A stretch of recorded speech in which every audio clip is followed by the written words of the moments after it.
Hello there, this is DBT and this is Art of Runes. And alright, let's continue playing some more Asphalt Legends. And today, I'm gonna be testing out in multiplayer the car you see on the screen right now, which is the Nilu27 Nilu.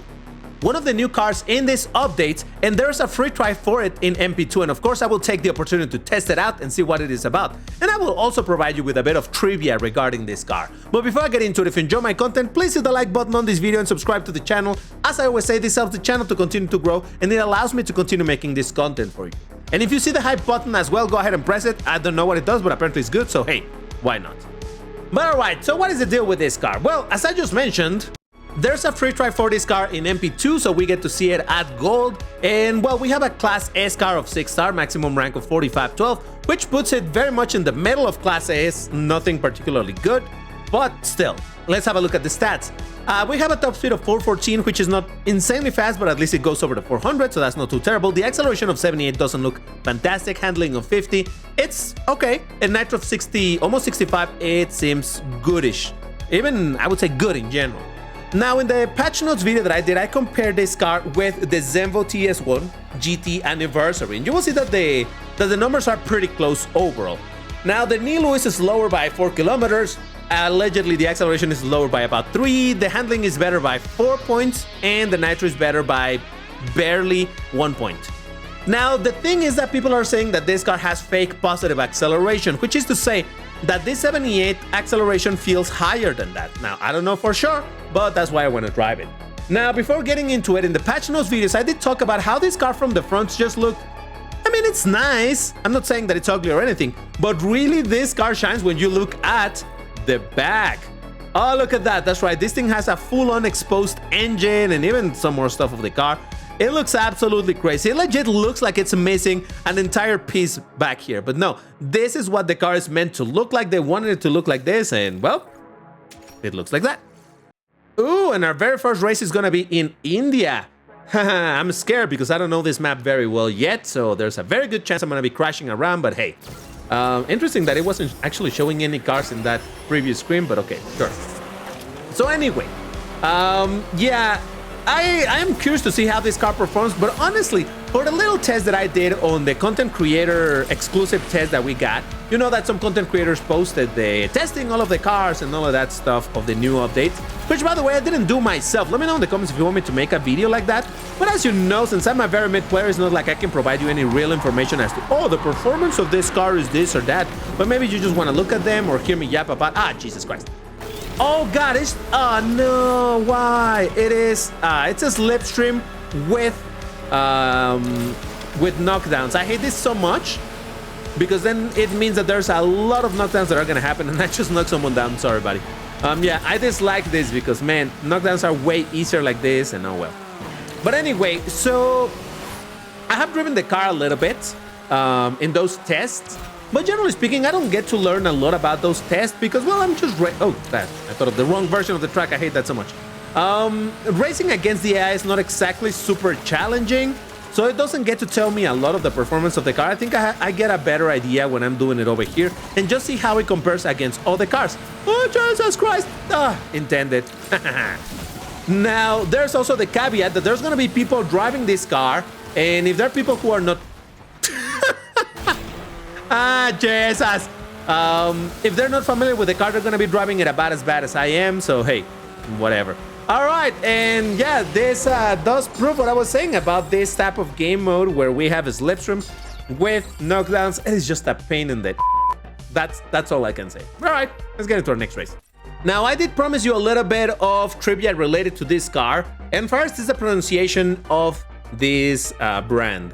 Some people say Nilu, but the actual pronunciation of it is Nilu. And that is because this, the name of these cars, it's a amalgamation of the names of the founders' daughters, Nika and Lucia. So therefore it's Ni from Nika, Lu from Lucia. We got the name Nilu. That's why this brand and this car is called that. Now the guy is somebody called Sasha Selipanov. I don't know how you're supposed to pronounce that. But yeah, that is, wait, is this the exact same track we just did? Oh, come on. Is it? No, it might be a different version of it. No, it's a different version of it. Never mind. I mean, it's still in the same direction, but hey.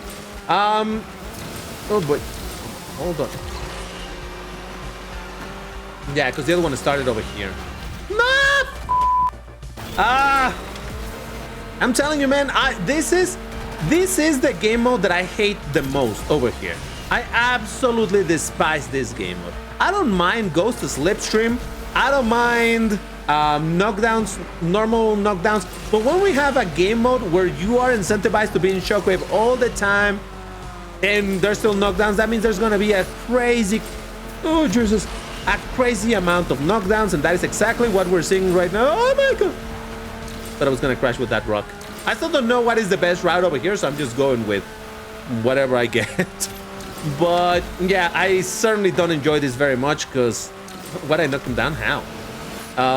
This is not what I like doing, but oh well, it is what it is. I mean, oh, I should have gone for that jump. Hold up. Oh Jesus. Hold up. Oh, that's right. I saw a Cyan in this race, which is similar to the rank of this car, so that's kind of interesting.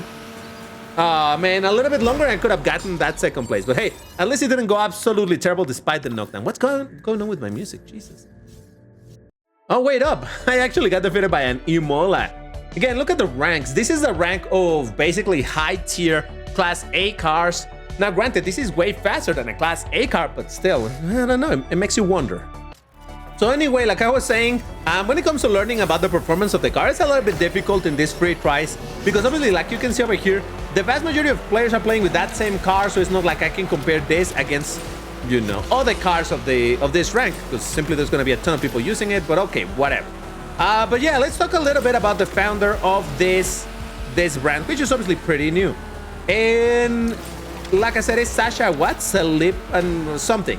And interestingly enough, this guy is not a nobody. He actually was a designer for Lamborghini. He was also a designer for Koenigsegg and even for Bugatti. Now, I might be making this up, but I do remember watching a video. I think it was with, for sakes, man, with Jay Leno. I think he was the one who did interview with, and he was talking about the fact that he was in charge of doing the design of one of my all-time favorite Bugattis out there, the Bugatti Vision Gran Turismo. If you don't know that car, don't worry too much about it, but it's basically like a Chiron on steroids. And it's a very cool looking car, in my opinion, very out there, very racing-ish. So I don't know, it's a bit of an interesting one. So yeah, at the end of the day, this guy definitely has some pedigree when it comes to designing, whether you like that car or no. Wait a second. Oh my God, all right, that was unexpected, but I'll take it. But yeah, so this guy does definitely have some pedigree when it comes to designing cars. Now, whether or not you like this car, that's a different question. Oh my God, India again? Oh, this time it does show the cars over here. Oh, so the other version of the track probably just had the wrong camera in. Okay, whatever. So, like I was saying, this car, whether you like it or not, is completely a different question regardless of his pedigree, because it definitely is a big, bold choice to do what he did with the engine of this car. Is this the wrong route? Maybe this is the wrong route, because I keep on seeing everybody going on the right side there. But anyway, yeah, I mean, having this whole thing exposed in such a way, like I said, it legit makes it look like this car is straight up just missing the engine cover altogether, right? It looks like, oh, I missed that jump. Please don't knock me down. Please don't knock me down. Come on, can I get some shockwave? I need to save my rear side. So I understand that there's definitely going to be a bunch of people who don't like this. And how good or bad is this for a car to have all of this on display like that? I have no idea. But still, it is at the very least very unique, very interesting. So yes. From the front, honestly, this car to me looks very forgettable. I'm not gonna say that it's ugly or anything. It just doesn't have anything that really catches my eye. The interesting side of this car is on the rear side. So yes, very peculiar, very much a bold choice to go in this. Oh, don't knock me down, don't knock me down. Oh, there's a jump here. Yep. Come on. Oh, what side to go? I'm gonna take the right. I'm gonna take the right here. Yeah, I still haven't learned what are the meta routes in this track, but hey. Oh, Jesus! Wait a second. Oh, it's a second place. Okay, for a moment I thought I got first, but no, I just realized that the first place is super far ahead. It's fine. I think it was a Chiron, wasn't it? Yeah, it was a Chiron. I mean, the Chiron does go like 30 kilometers faster than this, so it kind of makes sense, but still. Huh, interesting. There is a, what is it called? The Ultimate Aero, SCC Ultimate Aero.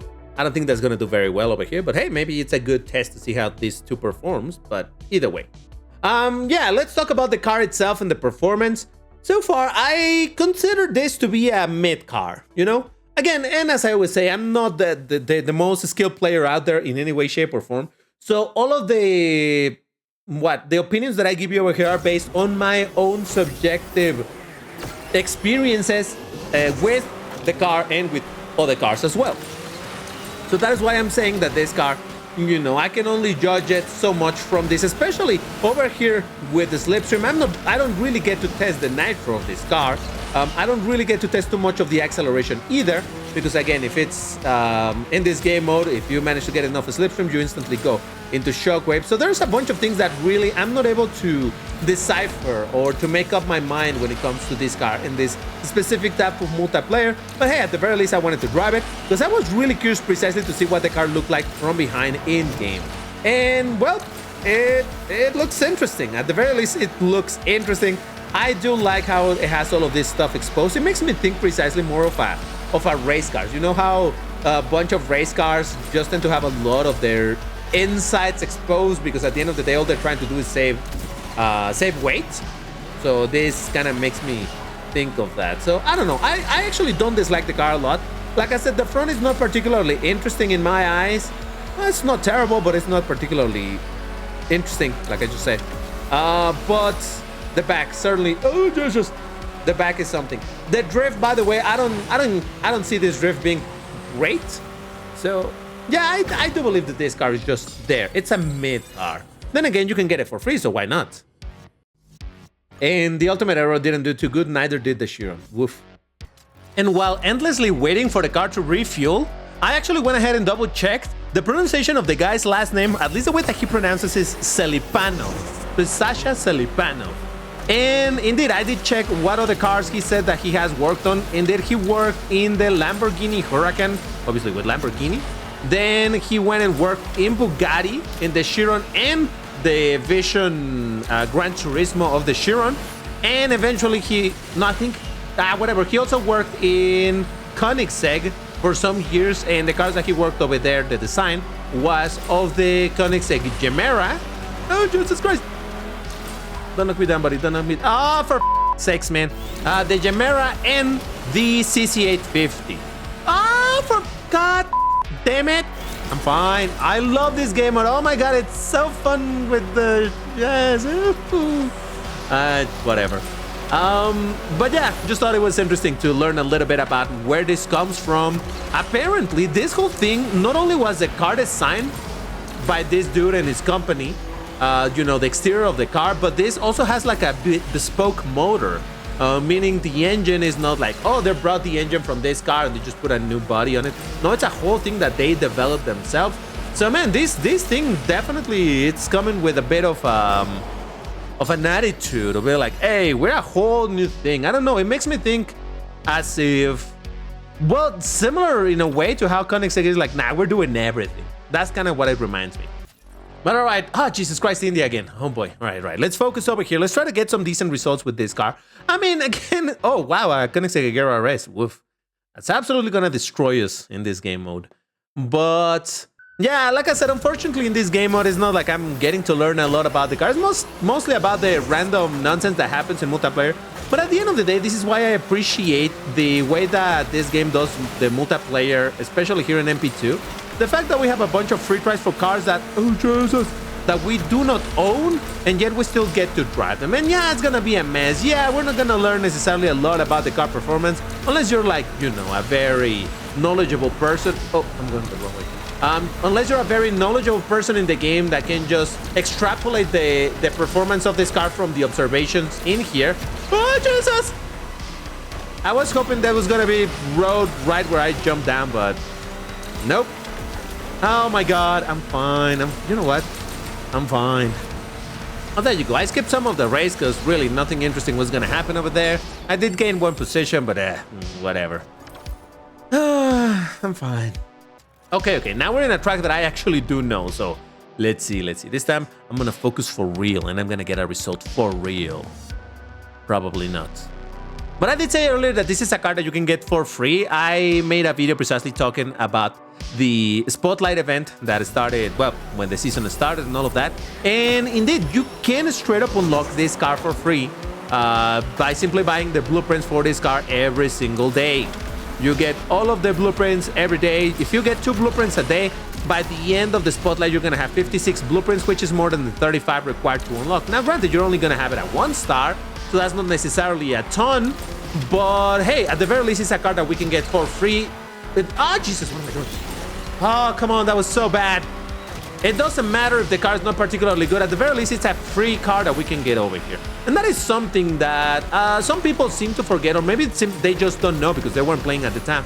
But there was a time when even getting a class, the middest of mid car from class S or any class was not free. That was not a guarantee. You still needed to spend a bunch of tokens into just unlocking a car at 1 star that was going to be completely useless.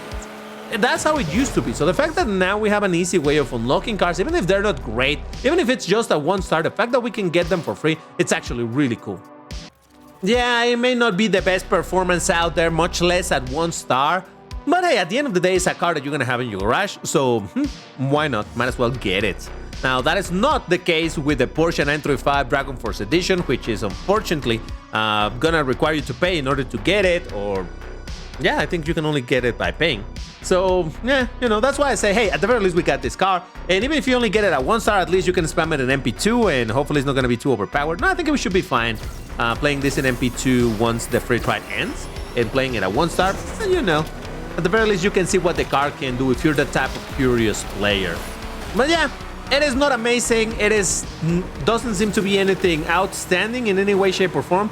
It wasn't meant to be outstanding in any way, shape, or form. So in a way, it did what it needed to do, just be basically a filler car over here. And I don't say that in a bad way, like, oh, it's just filler. I'm okay with the game adding more cars, especially from obscure brands like this, you know, for the sake of learning more about the cars. And well, I had a pretext to talk to you about the Nilu brand and all of that stuff, because at the end of the day, I am a car enthusiast, so I like learning about cars and, you know, oh, there's this brand, oh, it's by this person, oh, they did this, and whoa, I witnessed that. Hold on, I'm in second place. Oh, he messed up the jump. Come on, get together. No, he did it. He's lagging out. Come on, I'm okay. We're fine.